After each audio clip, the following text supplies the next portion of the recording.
உலகத்தில் மதம் பிடித்த போதகராக இருந்தால் என்ன சொல்லியிருப்பார்கள்? உண்மையிலே நீ உனது தாயை சந்திக்காதே, இஸ்லாத்திற்குள்ளே வராத தாய் உனக்கு எது, அவளை விட்டு விடு, வெட்டி விடு என்று சொல்லியிருப்பார்கள். மதத்தை மட்டும் மையமாக கருதி எந்த மதவாதகரும் சொல்லக்கூடிய வார்த்தையும் அதுதான். ஆனால் பெருமானார் மதத்தை குறித்து மட்டும் இந்த உலகத்தில் நபியாக அனுப்பப்படவில்லை. மதங்களை தாண்டிய மனிதநேயத்தை உலகத்திலே போதிப்பதற்காக வந்து விட்டனர். உலகத்தில் வாழக்கூடிய அத்தனை ஆன்மகளுடைய உள்ளத்திலும் ஆணிவேராக பதிய வேண்டிய வார்த்தையாக பெருமானார் ஸல்லல்லாஹு அலைஹி வஸல்லம் அவர்கள் சொன்னார்கள், அந்த வமாலுக லி அபீக, நீயும் உனது மொத்த பொருட்காசுகளும் சேர்ந்து உனது தந்தைக்கு. நீ என்ன சொல்கிறாய்? ஒரு சில தேவைக்காண்டி எடுத்து விட்டார் என்று பேசுகிறாய், கொஞ்சம் எடுத்து விட்டார் என்று சொல்கிறாய். நான் என்ன சொல்கிறேன்? மொத்த காசையும் எடுத்தாலும் முன்னையே வித்தாலும் கேட்க முடியாது, அது பெற்றோர்களுக்கு உரியது என்று ரசூலுல்லாஹி ஸல்லல்லாஹு அலைஹி வஸல்லம் சொல்லி தருகிறார்.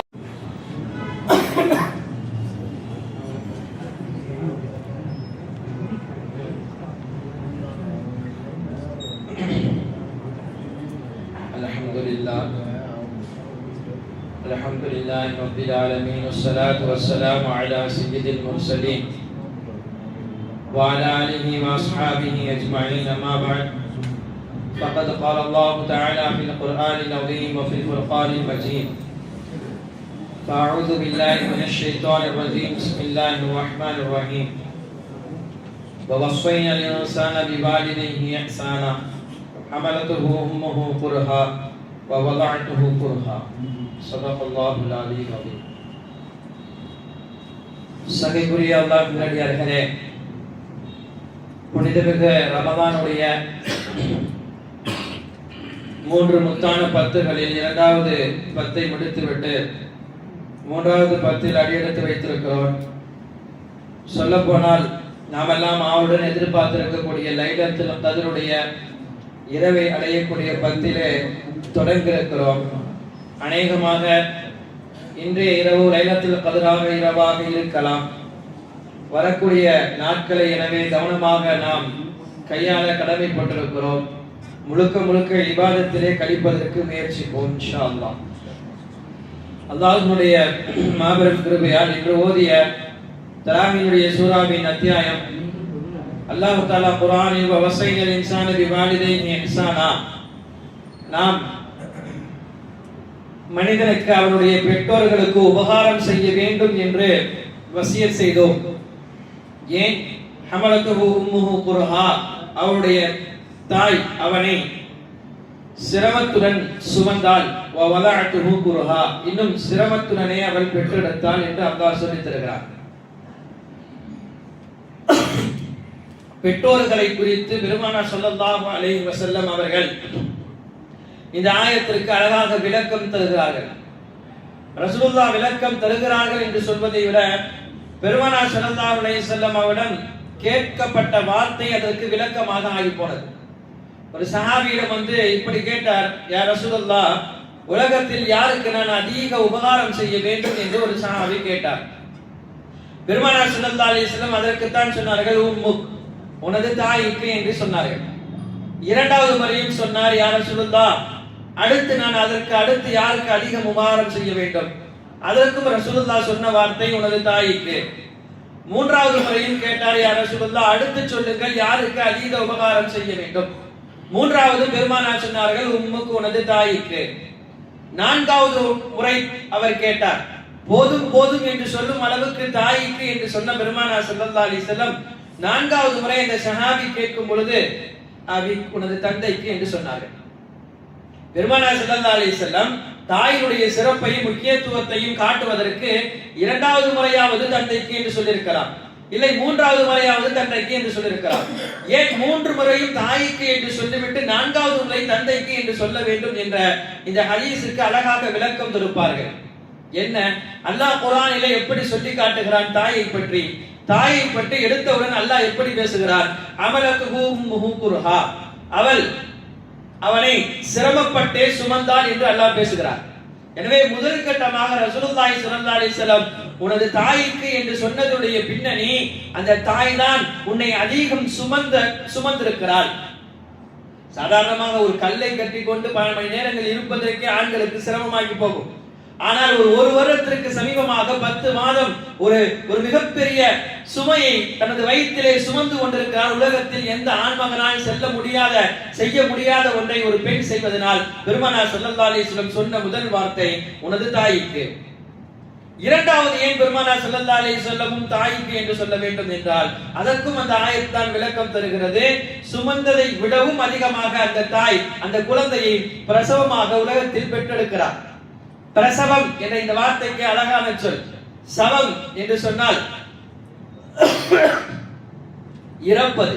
பிரசவம் இறந்து அந்த தாய் பிழைக்கிறாள், உயிர் கொடுத்து ஒரு உயிரை எடுக்கிறாள். எனவே அந்த தாய் மிக சிரமத்துடன் அந்த குழந்தையை பெற்றெடுப்பதனால் இரண்டாவது பெருமானார் ஸல்லல்லாஹு அலைஹி வஸல்லம் சொன்ன வார்த்தையும் ஒரு மறுவாழ்வை பிறக்குது. ஹசன் பஸ்ரி ரஹ்மத்துல்லாஹி அலைஹி காபாவில் தவாப் செய்து கொண்டிருக்கும் பொழுது ஒரு மனிதர் தாயை தனது தோளுக்கு மேல் தூக்கி வைத்துக் கொண்டு தவாப் செய்கிறார். பல உம்ராக்கள் செய்தவர். எப்படி செய்தார்? தனது தாய்க்கு உபகாரம் செய்ய வேண்டும் என்று சொல்லி இந்த உம்ராவை கையில் எடுத்திருக்கிறார். இருந்தாலும் அவருக்கு ஒரு சந்தேகம், என்னுடைய வாழ்நாள் முழுக்க எனக்கு எனது தாய் எவ்வளவோ உபகாரம் செய்திருக்கிறார்கள், நான் இவ்வளவு எனது தாய்க்காக வேண்டி செய்கிறேன். ஒரு பெரிய மார்க்க அறிஞர் ஹசன் பஸ்ரி ரஹ்மத்துல்லாஹி அலைஹி அவரிடம் போய் கேட்டார், நான் உலகத்தில் எனது தாய் எனக்கு எவ்வளவோ உபகாரம் செய்திருக்கிறார்கள், அதற்கு பகரமாக நான் இத்தனை உம்ரா செய்திருக்கிறேன், தவாஃபை முடித்து சைக்கு செல்ல இருக்கிறேன், இவ்வளவு காலம் எனது தாய் செய்த இந்த உபகாரத்துக்கெல்லாம் இது சரியாக விடுமா என்று கேட்டார்கள். ஒரு நல்ல கேள்வி. காரணம், இபாதத்துகளை விட அல்லாஹ்விடத்தில் அதிக உபகாரம் செய்வது வேறு எதுவும் கிடையாது. அப்ப இபாதத்துகளை எடுத்து வைத்து தான் செய்யக்கூடிய இபாதத்தை தனது தாய்க்கும் அதை கொடுத்து தாயையும் சேர்த்து அவர் சுற்றி வருகிறார் என்றால் ஆக சிறந்த இபாதத். ஆனால் ஹசன் பஸ்ரி ரஹ்மத்துல்லாஹி அலைஹி அவர்கள் சொன்னார்களாம், நீ செய்த இந்த வணக்கம் என்பது அல்லாஹ்விடத்தில் ஏற்றமானது, அது உறுதியாக அதற்கு கூலி வழங்கப்படும். ஆனால் உனது தாய் செய்த உபகாரத்திற்கு சரிசமமாகுமா என்று கேட்டாயே, அதற்காக சொல்ல வருகிறேன். உனது தாய் உனது வயிற்றிலே உன்னை சுமந்த பொழுது நீ சில நேரங்களில் பிறண்டு போவாய், சில நேரங்களில் ஏதாவது செய்வாய், அதற்காக அவள் பெருமூச்சு விடுவாள். அந்த பெருமூச்சுக்கும் கூட இது சமமாக ஆகாது என்று சொல்வார்கள். ஒரு தாயினுடைய சிறப்பை குறித்து எந்த அளவுக்கு இஸ்லாம் சொல்லி தருகிறது என்பதை குர்ஆனுடைய ஆயத்தின் மூலம் இமாம்கள் அழகாக விளக்கம் கொடுத்து பேசுகிறார்கள். மூன்றாவது முறை பெருமானார் ஸல்லல்லாஹு அலைஹி வஸல்லம் உம்மு என்று சொன்னார்கள். மூன்றாவது முறையும் ரசூலுல்லாஹ் ஏன் சொல்ல வேண்டும் என்று சொன்னால், தாய் அவள் இரத்தத்தையே பாலாக ஆக்கி குழந்தைகளுக்கு கொடுக்கிறார். உலகத்தில் எந்த ஆண்மகனாலும் செய்ய முடியாததல்ல, சாத்தியமாகாத இந்த மூணு சாத்தியமாகாதையும் ஒரு பெண் சாத்தியப்படுத்துவதனால் உலகத்தில் அல்லாஹ் தஆலா இம்மையிலும் மறுமையிலும் ஒரு தாய்க்கு அவ்வளவு சிறப்புகளை கொடுத்து தருகிறார். தாயத்துடைய அழகான ஒரு விளக்கம். உலகத்தில் பெற்றோர்களுக்கு சரிசமமாக யாரையும் இணை வைத்து பேச முடியாது. அப்படித்தான் குர்ஆன் அவர்களுக்கு ஜோடி சேர்க்கிறது. குர்ஆனிலே அல்லாஹ் சில ஆயத்துகளில் ஜோடியாக பேசுவார். ஜோடியாக அல்லாஹ் பேசக்கூடிய நோக்கம் என்னவென்று சொன்னால், முதலில் எதை சொல்லுகிறானோ அடுத்தும் அது அந்த விஷயம் அதற்கும் பொருந்தும் என்று சொல்வார். உதாரணமாக சொன்னால், அத்தியுல்லாஹ வ அத்தியுர் ரசூல், நீங்கள் அல்லாஹ்வுக்கு வழிபடுங்கள் ரசூலுக்கும் வழிபடுங்கள் என்று சொல்வார். இப்ப யாராவது இல்லை நான் அல்லாஹ்வுக்கு வழிபடுகிறேன் ரசூலுக்கு வழிபட மாட்டேன் என்று மறுத்தால் அவர் அல்லாஹ்வுக்கு வழிபடாதவராக ஆகி போகிறார். இன்னொரு ஆயத்து, அகீமுஸ் ஸலாத்த வ ஆத்துஸ் ஸகாத், நீங்கள் தொழுகையை நிலைநாட்டுங்கள் ஜகாத்தை கொடுங்கள். ஒருவர் நான் தொழுகையை சரியாக செய்வேன் ஆனால் ஜகாத்தை கொடுக்க மாட்டேன் என்று சொன்னார் அவர் முழுமையான முஸ்லிமாக ஆக முடியாது. அவர் ஜகாத்தை தொழுகை நிறைவேற்றுவதை போல ஜகாத்தையும் கொடுத்தாக வேண்டும். இதுதான் இபாதத்துக்குள்ள சேர்த்து நம்ம ஏத்துக்கலாம். ஆனா அடுத்து அல்லாஹ் சொல்லக்கூடிய வார்த்தை, உலகத்தில் பெற்றோர்களுக்கு இஸ்லாத்தை தவிர வேறு எந்த மார்க்கமும் இந்த அளவுக்கு உச்சத்தில் உயரத்தில் போய் பேசுமா என்று சொல்ல முடியாது. அல்லாஹ் குர்ஆனில் சொல்லிவிட்டான், அனிஷ்குருனி வலி வாலிதை, எனக்கு முதலில் நீங்கள் அழகிய நன்றியை செய்யுங்கள், அதுபோல உங்களுடைய பெற்றோர்களுக்கும் நீ உபகாரம் செய்ய வேண்டும். பெற்றோர்களை அல்லாஹ் தன்னுடன் சேர்த்து வைத்து பேசுகிறார். உலகத்தில் யாரையாவது அல்லாஹ் தன்னுடன் சேர்த்து வைத்து பேசுகிறான் என்றால் யாரையும் பேச மாட்டான். ஆனால் பெற்றோர்களை மட்டும் தான் அல்லாஹ் தன்னுடன் சேர்த்து வைத்து பேசுவதே நமக்கு தெரிகிறது. பெற்றோர்களுக்கு நாம் செய்ய வேண்டிய உபகாரம் என்பது உலகத்தில் ஆக சிறந்த உபகாரம். எனவே பெற்றோருக்கு ஒருவர் மாறு செய்துவிட்டு நான் சரியாக தொழுகிறேன், எனது இபாதத்துகள் சரி, எனது நோன்பு சரி, எனது அனைத்தும் சரி என்று சொன்னால் கண்டிப்பாக இது எதுவும் சரி கிடையாது என்று அவருடைய இபாதத்துகளை அல்லாஹ் ஒன்றுமில்லாமல் உலகத்திலும் மறுமையிலும் ஆக்கி விடுவான் என்பதும் இந்த பெருமானார் அல்லாஹ் தஆலாவுடைய இந்த வார்த்தையிலிருந்து நமக்கு தெரிய வருகிறது.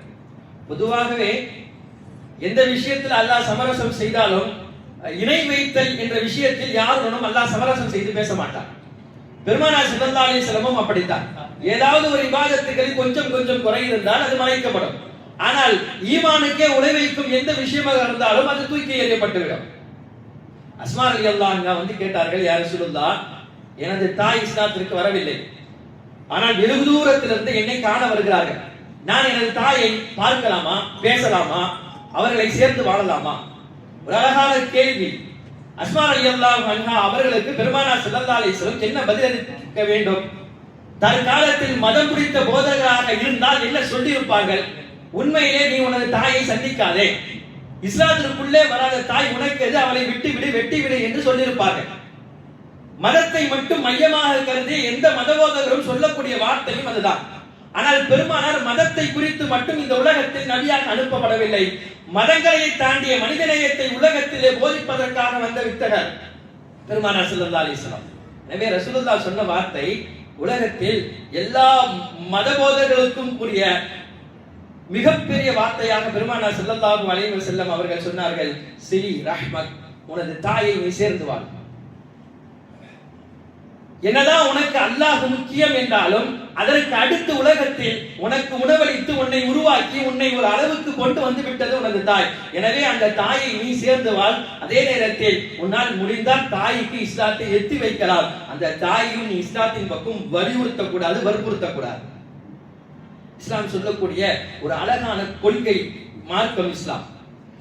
பெற்றோர்களாக இருந்தாலும் கூட அவர்களை எப்படி இஸ்லாத்திற்கு அழைக்க வேண்டும், அவர்கள் இஸ்லாத்தில் இல்லை என்றால் என்று இஸ்லாம் அழகாக சொல்லி தருகிறார்.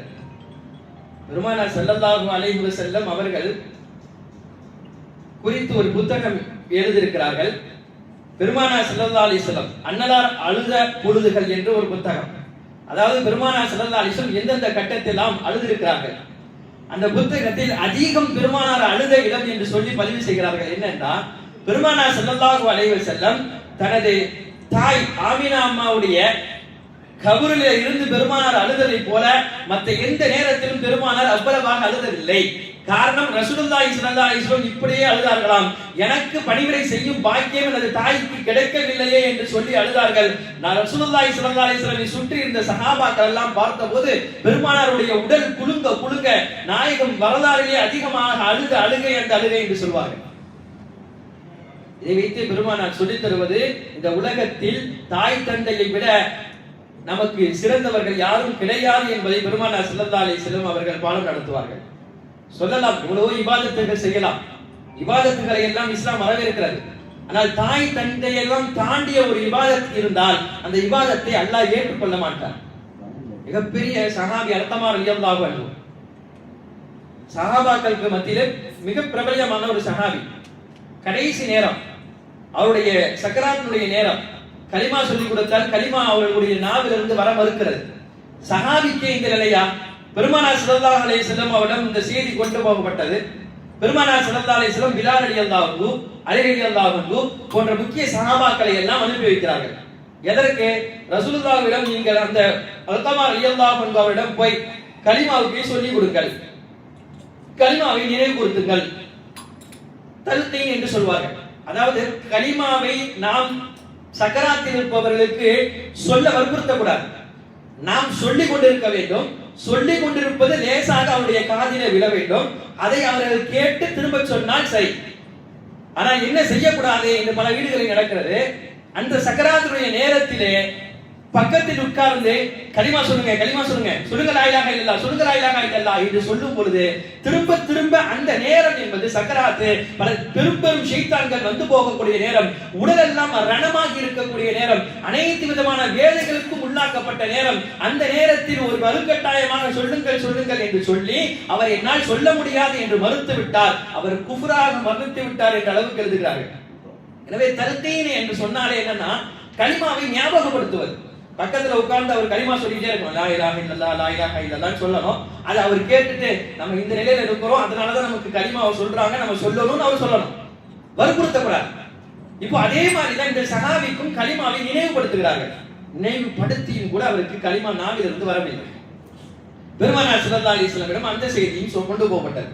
பெருமானார் கேட்டார்கள், அவருக்கு பெற்றோர்கள் இருக்கிறார்களா? ஆம் யா ரசூலல்லாஹ், தந்தை இல்லை, ஆனால் வயது முதிர்ந்த தாய் இருக்கிறாள். அந்த தாயும் கூட இப்பொழுது அந்த சஹாபியுடன் சேர்ந்தில்லை, அவர் தனியாக வாழ்கிறார். பெருமானார் ஸல்லல்லாஹு அலைஹி வஸல்லம் சொன்னார்கள், அந்த தாயிடம் போய் சொல்லுங்கள், அவர்களால் வர முடியவில்லை என்றால் நான் வந்து அவர்களை சந்திக்கிறேன் என்று சொல்லுங்கள். சொல்லப்பட்டது. அந்த மூதாட்டி யார் ரசூலுல்லாஹ் என்னை தேடி வரவா, நான் வருகிறேன் என்று. அந்த வயதிலும் கூட பெருமானார் ஸல்லல்லாஹு அலைஹி வஸல்லம் தேடி அந்த மூதாட்டி வந்து விட்டார்கள்.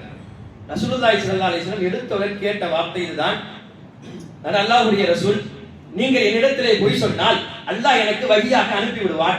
எனவே நான் கேட்பதற்கு உண்மையை மட்டும் சொல்லுங்கள், உங்கள் மகனை பற்றி சொல்லுங்கள். அந்த மூதாட்டி சொன்னார்கள், எனது மகனை பற்றி நான் என்ன சொல்வது? எனது மகனுடைய இபாதத்துகளை சொல்லவா? அவரை போல இபாதத்தை செய்தவரை நான் பார்க்கவில்லை. சதகாக்கள் எனது மகன் அதிகமாக கொடுப்பார், அதிகமாக நோன்பு வைப்பார் என்று ஏராளமாக பட்டியல் எடுக்கிறார்கள் தனது மகனுடைய இபாதத்தை. என்னதான் இருந்தாலும் ஒரு தாய் தனது மகனை விட்டு கொடுத்து பேச மாட்டாரே, அதைத்தான் அந்த தாயும் செய்தார். பெருமானார் ஸல்லல்லாஹு அலைஹி வஸல்லம் சொல்லிவிட்டு நிறுத்துங்கள், நான் இதை கேட்கவில்லை, உங்க விஷயத்தில் உங்கள் மகன் எப்படி நடந்து கொண்டார் அதை சொன்னவர் தான். அந்த தாய் கொஞ்சம் அமைதியாக இருந்தார். பெருமானார் ஸல்லல்லாஹு அலைஹி வஸல்லம் மறுபடியும் கேட்டார்கள், உங்கள் விஷயத்தில் உங்கள் மகன் உங்களுடன் எப்படி நடந்து கொண்டார்? அப்பொழுது சொன்னார், யா ரசூலுல்லாஹ், நான் மறைக்காமல் சொல்லிவிடுகிறேன், எனது திருப்தியிலே எனது மகன் செல்லவில்லை, என்னை அதிருப்திப்படுத்தி விட்டு சென்று கொண்டிருக்கிறார். நான் என் மனதின் மீது கோபமாக இருக்கிறேன். ரசூலுல்லாஹ் சொன்னாங்க, ஏன், என்ன காரணம்? உலகத்தில் இன்று நிதர்சனமாக தனியாக இருக்கக்கூடிய பெற்றோர்களுடைய காரணம் எல்லாம் அன்றைய மூதாட்டி சொன்ன அந்த வார்த்தை தான். அவர் சொன்னார், நிக்காஹ் ஆகிற முன்னாடி வரையும் எனது மகன் என்னிடத்திலே நல்ல பொழுதாக இருந்தார், நல்ல மாதிரி இருந்தார், நல்லா கவனிச்சுக்கிட்டார். ஆனா எப்போ அவருக்கு நிக்காஹ் ஆகி விட்டதோ என்னை விட எல்லா விஷயத்திலும் அவருடைய மனைவிக்கு மட்டுமே முன்னுரிமை கொடுத்தார். தற்போது நான் தனியாக இருக்கிறேன் என்றால் இந்த அளவுக்கு என்னை தள்ளி வைத்திருப்பார் என்று பாருங்கள் என்றார்கள் அந்த மூதாட்டி. கேட்ட பெருமானார் ஸல்லல்லாஹு அலைஹி வஸல்லம் எல்லாவற்றையும் கேட்டுவிட்டு சொன்னார்கள், கடைசி நிலைமை, உங்களுடைய மகனுக்கு கலிமா வரவில்லை, எனவே அல்லாஹ்வுக்காக உங்கள் மகனை மன்னித்து விடுங்கள் என்று சொன்னார்கள். என்னதான் இருந்தாலும் அத்தனை காலமாக அதிருப்தியிலே இருந்த தாய் கொஞ்சம் கோபத்திலே மறுத்து விட்டார். யாரும் சொல்லா, அதெல்லாம் மன்னிக்க முடியாது, நான் மன்னிப்ப அளவுக்கு நான் இல்லை, அல்லாஹ் மன்னிக்கட்டும், பரவாயில்லை, நான் மன்னிக்கவில்லை என்று சொன்னார். பெருமானார் ஸல்லல்லாஹு அலைஹி வஸல்லம் கேட்ட வார்த்தையின் அடுத்த கட்டம் நாயகம் சொன்னார்கள், அல்கமா கடைசி நிலை எப்படி ஆகிவிட்டது என்று சொன்னால், கூட்டுங்கள், அனைத்து விதமான மரக்கட்டைகள் எல்லாம் எடுத்து கொண்டு வந்து போடுங்கள், இங்கு நெருப்பு மூட்டுங்கள், அல்காமாவை தூக்கி அந்த நெருப்பிலே போடுங்கள் என்று உத்தரவிட்டார்கள். பார்த்து பதறி போன அந்த தாய், யா ரசூலுல்லாஹ், ஏன் இப்படி சொல்கிறீர்கள்? சொன்னார்கள் ரசூலுல்லாஹி ஸல்லல்லாஹு அலைஹி வஸல்லம், இந்த உலகத்தினுடைய நெருப்பையே உனது பிள்ளை, உனது மகன் சகிக்க மாட்டான், அவனால் அது தாங்கிக் கொள்ள முடியாது என்று சொல்கிறாய். நாளை நரகத்திலே இதைவிட அதிக நெருப்பு, அதற்குத்தான் இவன் தயாராகி போய் கொண்டிருக்கிறார் உனது மகன். அப்போ அந்த நெருப்பை விட இந்த நெருப்பு பெரிது கிடையாது, இதிலே எழுந்து போகட்டும் என்று சொன்னவுடன் தான் அந்த மூதாட்டி அந்த தாய் சொன்னால், யா ரசூலுல்லாஹ், மன்னித்து விடுங்கள், என்னை, நான் எனது மகனை பொருந்தி கொண்டேன், மன்னித்து விட்டேன் என்று சொன்னார்கள். சொன்னவுடன் பெருமானார் சொன்னார்கள், இப்போது போய் பாருங்கள் என்று சொல்லும் பொழுது பிலால் ரலியல்லாஹு அன்ஹு போய் பார்க்கும் பொழுது அந்த ஷஹாதத்துடைய கலிமா எந்த விதமான குழப்பம் இல்லாமல் மிக தெளிவாக வெளிவந்தது என்று எழுதுகிறார்கள். அதற்கு பிறகு பெருமானார் ஸல்லல்லாஹு அலைஹி வஸல்லம் அல்கமா ரலியல்லாஹு அன்ஹாவை தஃபன் செய்து அடக்கம் செய்தார்கள். அடக்கம் செய்துதான் பெருமானார் ஸல்லல்லாஹு அலைஹி வஸல்லம் உலக மக்களுக்கெல்லாம் இருந்த அந்த ஒரு விஷயத்தை சொன்னார்கள், உங்களுடைய தாயை நீங்கள் எந்த உறவினரை கருதியும் முன்னிறுத்தாமல் நீங்கள் வேற யாராவது முன்னிறுத்தி உங்களுடைய தாயை பின்னிறுத்தினால் அது உங்களுக்கு மிக சாபக்கேடாக வரும் என்றார்கள் பெருமானார் ஸல்லல்லாஹு அலைஹி வஸல்லம். எனவே பெற்றோர்களை விட உலகத்திலே யாருக்கும் இஸ்லாம் முன்னுரிமை கொடுக்கவில்லை, அல்லாஹ் ரசூலை தவிர்த்து விட்டு. அவ்வளவு பெற்றோர்களுக்கு செய்ய வேண்டிய கடமைகள் எல்லாம் சொல்லி மாற முடியாத அளவுக்கு பெருமானார் ஸல்லல்லாஹு அலைஹி வஸல்லம் ஏராளமான கடமைகளை எடுத்து சொல்கிறார்கள். பெற்றோர்களை எனது கட்டுக்கோப்பில், எனது வளையத்தில் வைக்க முடியாது. எந்த அளவுக்கு ஷரியத் சொல்ல தெரிகிறது என்றால், நமது பெற்றோர் வேறு வழி இல்லாம அந்த காலத்துல யாருக்கையாச்சும் அடிமைப்பட்டு கிடக்கிறார்கள். இப்ப நான் என்ன நினைக்கிறேன், அவங்கள்ட்ட அடிமை கட்டு கிடக்கிறது, அவங்க பெற்றோரை விடுவித்து நான் அடிமையாக வைத்துக் கொள்ளலாம் என்று சொல்லி ஒருவர் பெற்றோரை விடுவித்தார் என்றால், ஒரு மகன் பெற்றோரை அடிமையாக வைப்பது முடியாது. இதனால் அடிமையாக வைப்பவர் அவர் எஜமானருக்கு பணிவிடை செய்ய வேண்டும். இங்கு இஸ்லாத்தை பொறுத்தவரையில் பெற்றோருக்குத்தான் மகன் பணிவிடை செய்ய வேண்டுமே தவிர மகனுக்கு பெற்றோர் பணிவிடை செய்ய முடியாது.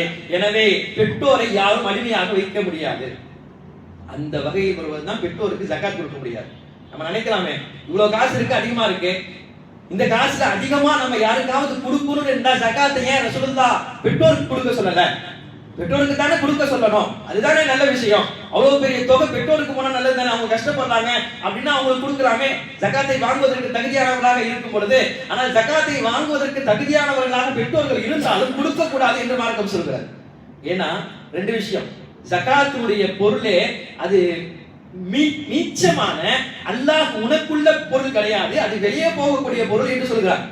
அது மேல் மிச்சமான பொருள் என்று சொல்கிறார், மேல் மிச்சமான பணம் என்று சொல்கிறார். அப்ப மேல் மிச்சமானதை ஒன்றை பெற்றோருக்கு கொடுப்பதற்கு உனக்கு அனுமதி கிடையாது. பெற்றோருக்கு நீ என்ன கொடுக்க வேண்டும் தெரியுமா? உனக்கு என்ன கடமையோ அதை கொடுக்கணும். நீ உண்ணாமல் நீ பருகாமல் பெற்றோர்கள் கொடுத்தால் அது ஏற்றமானது. நீ எல்லாம் உண்டு கொண்டே மேல் மிச்சத்தை கொடுக்க வேண்டிய இந்த தருணம் பெற்றோர்களுக்கு வரக்கூடாது. எனவே ஜகாத்தை பெற்றோர்களுக்கும் கொடுக்க கூடாது என்பார்கள் பெருமானார் ஸல்லல்லாஹு அலைஹி வஸல்லம். அழகாக விளங்க வேண்டும் என்றால், ஒரு சிறு நிகழ்வு ஒரு இளைஞனுக்கும் ஒரு தந்தைக்கும் மத்தியில நடந்த ஒரு உரையாடல். பெருமானார் ஸல்லல்லாஹு அலைஹி வஸல்லமிடம் அந்த வாக்குவாதம் வருகிறது. என்ன, மகன் வந்து புகார் கொடுக்கிறார் தந்தையை பற்றி. யா ரசூலுல்லாஹ், எனது தந்தை, அவருக்கு நான் செலவினத்திற்கு காசு தருகிறேன். அதே நேரத்தில் எனக்கு மனைவி இருக்கிறார்கள், மக்கள் இருக்கிறார்கள், அவர்களையும் நான் கவனிக்க வேண்டும், கவனிக்கிறேன். ஆனால் சில நேரங்களில் எனது தந்தை எனது அனுமதி இல்லாமல் எனது பையிலிருந்து காசு எடுக்கிறார், பணம் எடுக்கிறார். நான் கொடுக்கத்தான் செய்கிறேன், ஆனாலும் பணம் எடுக்கிறார். இது எனக்கு பிடிக்கவில்லை, கேட்டு சொல்லுங்கள். பெருமானார் ஸல்லல்லாஹு அலைஹி வஸல்லம் எப்போதுமே ஒரு புறம் பார்த்து தீர்ப்பளிக்க மாட்டார்கள், இருபுறத்தையும் கேட்டு விட்டு தான் ரசூலுல்லாஹ் தீர்ப்பு சொல்வார்கள். அதே போல் தந்தையை கூப்பிட்டு கேட்டார்கள், உனது மகன் சொல்லக்கூடிய இந்த புகார் உண்மையா கேட்டார்கள். அப்போ அந்த தந்தை சொன்னார், யா ரசூலுல்லாஹ், உண்மைதான், உண்மைதான், நான் எடுக்கிறேன். ஆனால் என் மகன் சொல்வதை போல எனது தேவைகள் அவன் கொடுக்கக்கூடிய பணக்காசுகளை நிறைவேறது கிடையாது. அந்த அளவுக்கு எனக்கு கொடுக்கல. ஒரு கொஞ்சம் பணக்காசுகளை கொடுக்கிறார், ஆனால் அது எனக்கு பத்தாமல் போய்கிறது. எனது தேவைக்காக வேண்டிதான் நான் எடுக்கிறேன், தேவையை விட அதிகமா நான் எடுத்தது கிடையாது. இதுதான் உண்மை யா ரசூலுல்லாஹ் என்று சொல்லிவிடுகிறார். பெருமானார் ஸல்லல்லாஹு அலைஹி வஸல்லம் இதை கேட்டவுடன் அந்த அனைத்து சஹாபாக்களையும் கூட்டி விட்டு பெருமானார் ஸல்லல்லாஹு அலைஹி வஸல்லம் அவர்கள் சொன்ன வார்த்தை,